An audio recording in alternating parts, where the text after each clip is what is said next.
So after reading these chapters back to back and seeing a lot more of Yamato's backstory and a bit more of Kaido, I'm starting to think that there is a great possibility that Kaido could actually be a good guy in some really twisted, messed up way. And when I say that, it's a lot similar to what I see with, say, Thanos and Gamora, where there is an underlying sense of love in their relationship, despite the fact that they are fighting with each other, that Gamora absolutely hates Thanos' guts, but Thanos ultimately cares about Gamora and wants the best for Gamora despite everything he says against her.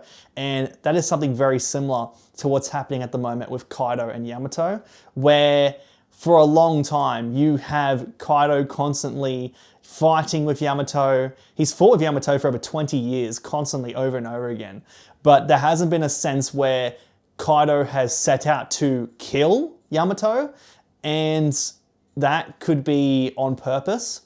And I do ultimately see at the very end of this fight with Luffy that I wouldn't be surprised if there was some reveal where Kaido softens up or opens up or be a bit more transparent with Yamato, saying that, you know, I really care in some way for you, because Kaido's story, it's definitely going to be tragic. All these villains and all these stories definitely have tragic backstories, and all I can really think of is that Kaido constantly says, you're never going to go and be accepted because you are my daughter.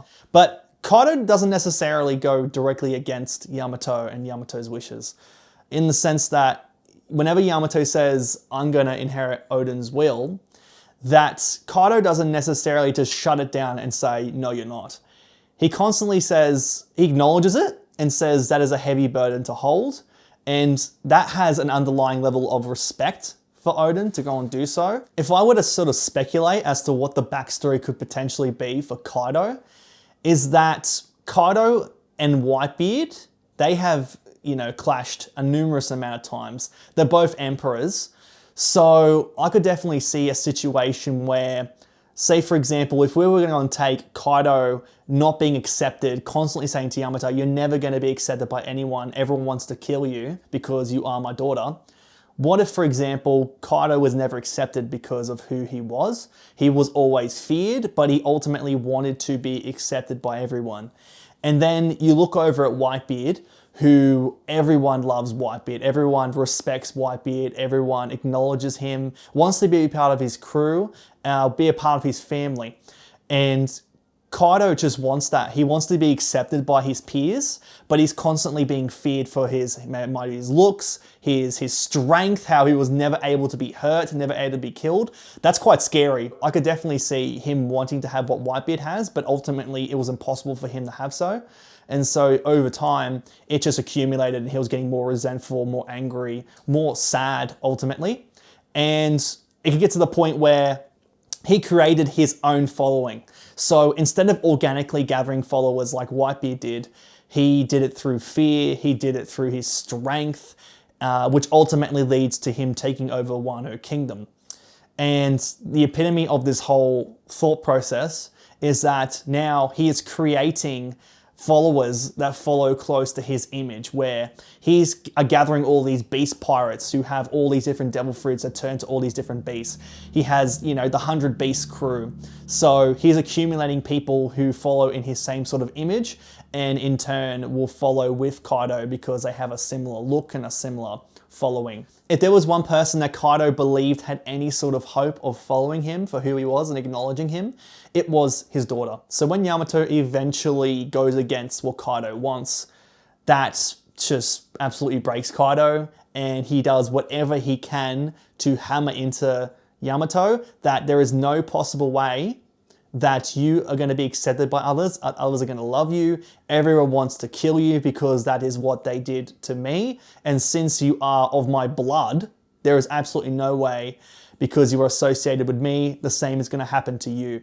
So there is a clouded sense of perspective and judgment for Kaido. And I do believe that at the very end of this fight with Luffy, when he ultimately smacks some sense into Kaido, that we could potentially go and see a unclouding of this judgment, a bit more of a transparency to where he might actually acknowledge Yamato for who he is. And ultimately, in doing so, does that make Kaido somewhat of a good guy? That's really up to you. I think that there is some redeemable qualities to Kaido that could potentially unravel in the next few chapters.